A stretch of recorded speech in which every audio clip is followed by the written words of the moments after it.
자, 안녕하십니까. 네, 수능 국어 강사 이대건입니다. 네, 오늘 화이트데이인데, 네, 사, 사탕 사 먹으세요. 네, 이상의 날개 현대소설 2편 보도록 할 거고요. 네, 페이지는 159페이지 네, 진행하도록 하겠습니다. 한창 우리가 한 7, 8년 정도 전에는 이제 이상의 날개와 같은 그런 의식의 흐름 소설이 굉장히 많이 나왔어요. 막 이렇게 막 몰아서 나왔어요. 소설가 후보시 1일부터 해가지고. 그러다가 이제 한참 나오다가 또 좀 안 나왔어요. 한 몇 년. 그러다가 작년부터 약간 스물스물 나오는 것 같은 느낌이 좀 있어요. 그래서 의식의 흐름 소설 약간은 조금 좀 중요하게 봐야 되지 않나라는 흐름입니다. 이상의 날개고요. 제가 이제 뭐라 그랬냐면 의식의 흐름 소설이라고 했잖아요. 그러니까 의식의 흐름 말 그대로 내가 생각하는 모든 것을 다 이제 글로 쓰는 그런 걸 이제 의식의 흐름 소설이라고 합니다. 의식의 흐름 소설은 그래서 이제 3인칭이거나 전지적 작가를 사용해서 모든 걸 다 파악을 하거나 아니면은 이제 1인칭 주인공을 써서 주인공의 의식을 되게 잘 드러내는데 뭐 광장이라는 작품도 있고요. 그리고 이제 소설가 구보시의 일일이라는 작품도 있고요. 오상원의 유해라는 작품도 있습니다. 어쨌든 의식의 흐름은 특징은 그냥 생각하는 모든 걸 쓰는 거거든요. 그러다 보면 공간과 시간이 일정하지가 않아요.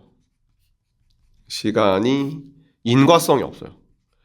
그리고 글의 흐름도 인과성이 없고요. 생각하는 모든 걸 쓰는 거니까. 그 다음에 메인 갈등이라고 불릴 만한 게 크지 않아요.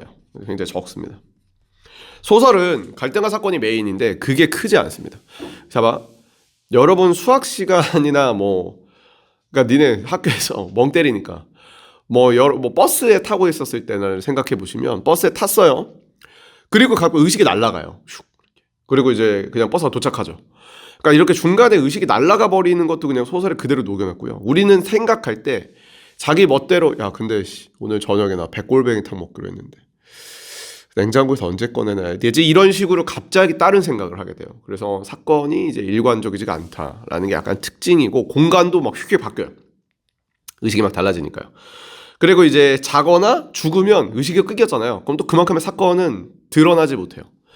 이런 게 의식의 흐름 작품이고요. 네. 그래서 이제 이상의 날개의 주제는 무엇이냐? 네, 이상의 날개의 주제는 이런 거죠. 일단 정체성 회복. 어디에서? 일제 치하의 지식인이므로 일제 치하 지식인의 정체성을 회복하는 의식의 흐름 소설입니다. 간단하게 전체의 줄거리를 말씀을 드리면 내가 있어요. 나는 일제시대 지식인이거든. 생각해봐. 일제시대의 대학을 나온 지식인이 무엇을 할 수 있을까요? 일단은 높은 친일 행위를 하지 않았다고 하면 자 일단 높은 관직에 올라갈 수 없어요. 높은 공무원이 될 수 없죠. 뭔가를 할 수 없어. 일제 치하니까. 지식이 있어도 할 수 없어. 친일 행위를 하지 않으면. 그리고 이제 그것이 일본에 관련된 어떤 거이지 않으면. 자 그다음 그럼 얘가 대학까지 나왔는데 예를 들면 장사를 할까요? 농사를 짓거나? 그렇진 않을 거예요.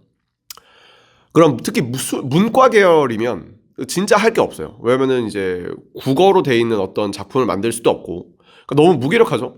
그냥 독립운동을 다 한 것도 아니잖아요. 모든 지식인이 독립운동 한 건 아니야. 무섭잖아. 무서워서 독립운동 안 하고 그냥 가만히 있는 사람이에요. 친일 행위는 하지 않지만 진짜 아무것도 할 게 없어요. 그런 일제 치하의 지식인이에요. 열정이 없고 그냥 무기력한. 그래서 아내가 일을 하고 나는 그냥 방에서 그러니까 이제 백수예요, 백수. 그냥 아내 화장품이나 거울 갖다 놀고 그냥 막 이렇게 장난쳐요. 근데 이제 언젠가부터 내가 감기에 걸린 것 같이 머리가 지끈거리고 그러는데 아내가 알약을 먹여요. 여보 약이야. 근데 아내와 나의 관계도 별로 좋지 않아요. 배기가 없어. 근데 아내가 이제 주는 약을 먹으면 졸려요. 감기약 먹어서 졸린가 하고 이제 자는데 나중에 알고 보니까 그게 수면제예요. 아내가 나한테 수면제를 처먹이고 있었던 거예요. 왜 수면제를 처먹이고 있냐면 아내는 이 집에서 나를 방에다 재워놓고 성매매를 하고 있었어요. 돈을 벌기 위해서. 얼마나 남편으로서의 또 되게 자존감이 떨어지는 일이겠어. 그러니까 내가 일을 안 하니까, 내 무기력하니까 아내가 이제 어쨌든 아내도 잘못하긴 한 건데 그걸로 이제 돈을 벌어먹고 살고 있는 거였어요. 그러면서 되게 무기력함이 극대화돼요. 그러다 맨 마지막에 날개가 돋아라, 이게 제목이 날개잖아요. 날개가 돋아라 이러면서 다시 한번 좀 열정을 가져보자 하는 식으로 좀 되게 갑자기 급작스럽게 되게 환상적으로 끝났는데 이런 것 같아요. 어쨌든 열정을 가져야 하는데 가질 수가 없어요. 일제강점기 시절에 열정을 가질 수도 없고 가져도 할 수 있는 게 없어. 그러니까 환타지적으로 끝낼 수밖에 없지 않나. 열정을 가지라고 얘기하는 것이. 그래서 이 날개가 끝나게 된 이유는 이제 그런 이유에서부터 왔다라고 생각합니다. 이상의 날개고요. 이상은 시도 많이 썼는데 이상시 진짜 거의 다 좋아하거든요. 천재예요, 천재. 되게 진짜 시가 되게 이상해요. 오감도 같은 거 되게 이상한데 약간 모더니즘을 되게 한국에 잘 들고 들어온 그럼 되게 멋있는 작가라고 좀 생각을 합니다. 자, 그 이상 나름대로 되게 노력해서 결말을 맺은 거라고 봐요, 저도. 자, 갈게요. 그런 지식인의 정체성을 회복하는 그런 작품입니다. 일단 작품 자체는 사건이 없기 때문에 좀 지루할 수 있어요. 그러지만 나에게 옷이 없다. 아내는 나에게 옷을 사주지 않는다. 일단 관계가 이제 막 그렇게 좋진 않다. 아내와 나의 관계가 정상은 아니다. 사랑으로 이루어진 그런 관계는 아니겠죠. 입고 있는 골덴 양복 하나가 나의 통상옷들과 나들이였다. 그러니까 옷이 한 벌밖에 없어요.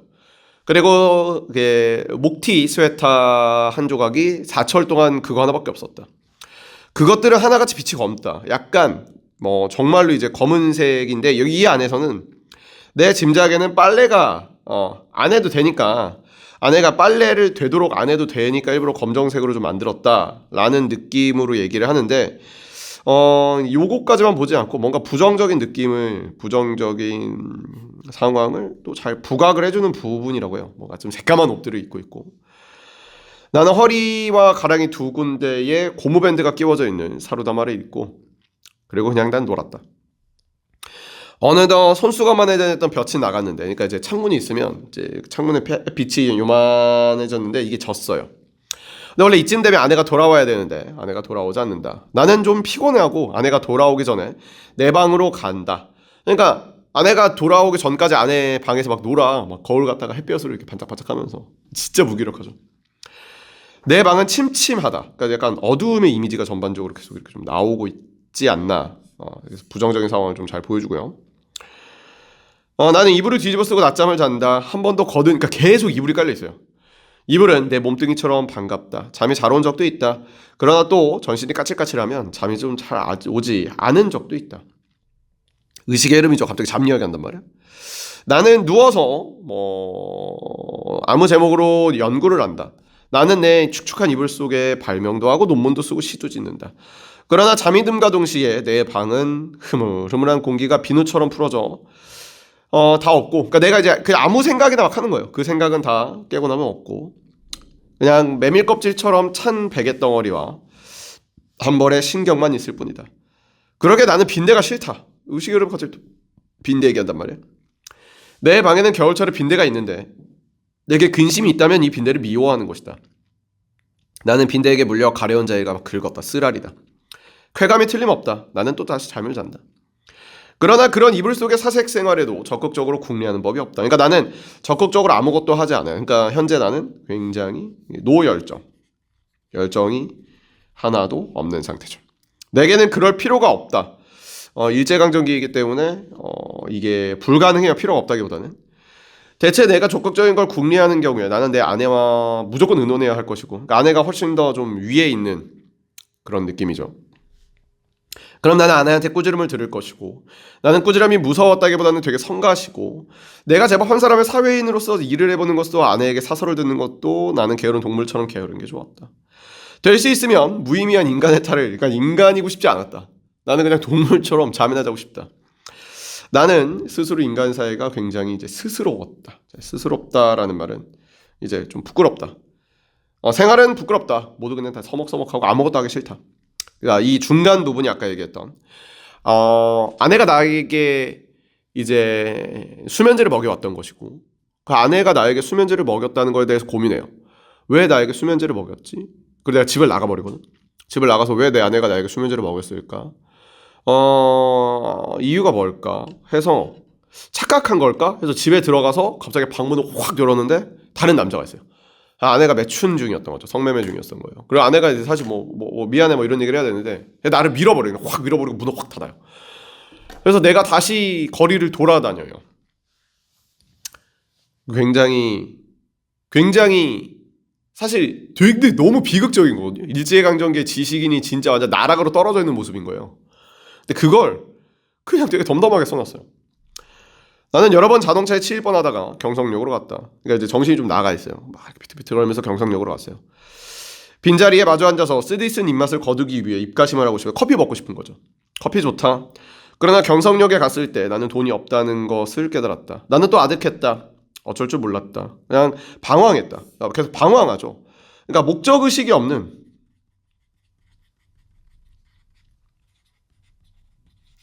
정체성이 없는,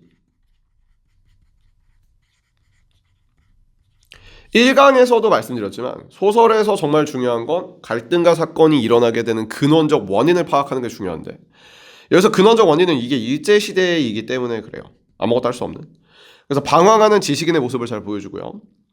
나는 어디로 들이다 쏟아냈는지를 모른다. 다만 몇 시간 후에, 그러니까 의식의 흐름 소설의 특징이에요. 중간 과정에 다 생략돼 있어요. 의식이 나갔으니까요. 몇 시간 후에 백화점 옥상에 있는 것을 깨달았을 때는 거의 대낮이었다. 나는 거기 아무데나 주저앉아 내 26살을 되돌아봤다.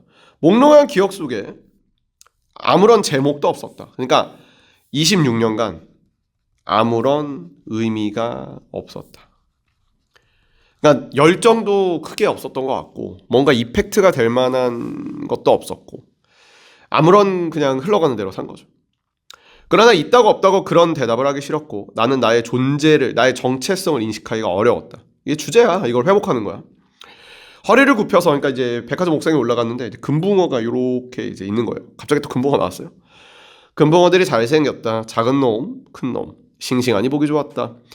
내려치는 5월 햇살에 금붕어들은 그림자를 내려뜨렸고 하늘하늘 손수건 흔드는 것처럼 지느러미가 있었고 등허리가 따뜻했다. 이제 허리에 이제 햇살을 받은 거니까. 나는 또 거리를 내다보았다. 금붕어들을 보면서, 금붕어들은 조금 더 싱싱하잖아요. 나와 대조적인 존재인 거고요. 나를 성찰로 이끌어내죠.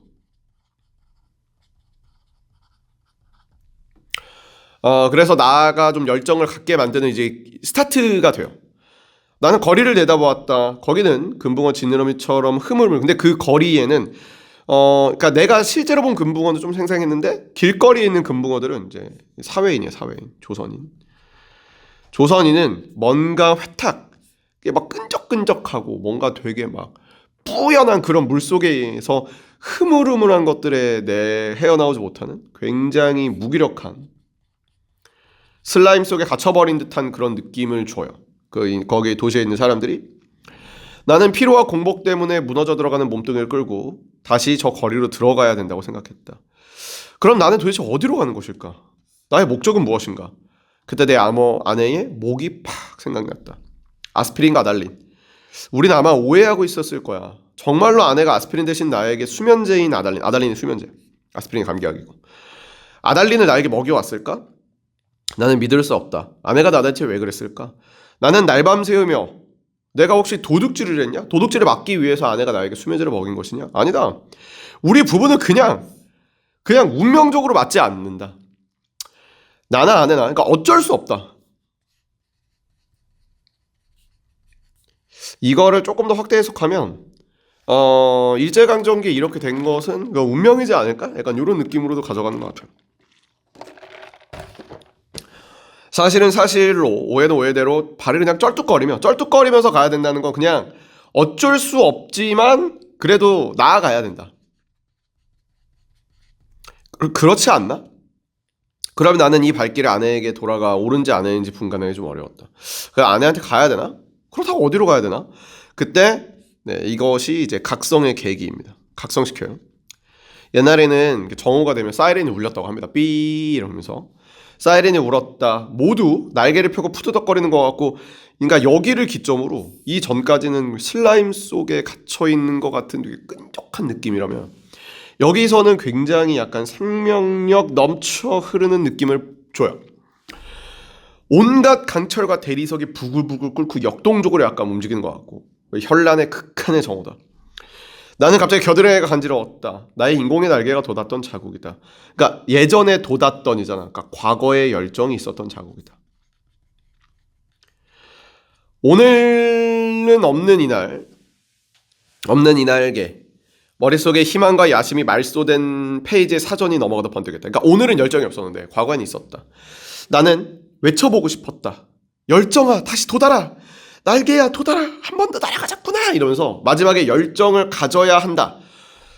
열정을 가지고 어쨌든 나아가야 한다 하면서 마무리를 짓고 있는 건데, 이런 식으로 환상적으로 끝낸 건 어쩔 수 없었다. 당시 현실적인 해결 방법을 좀 제시하기 어려워서 그런 거 아닌가 라는 생각을 좀 해봅니다. 일제강점기니까요. 네, 그래서 의식의 흐름이 다시 좀 스물스물 기어나고 있는 느낌이에요. 이런 작품류들이 모의고사나 수특에서 약간은 좀 주목해서 봐야 되는 작품이라고 봅니다. 자, 그러면 2강 여기까지 보도록 하겠습니다.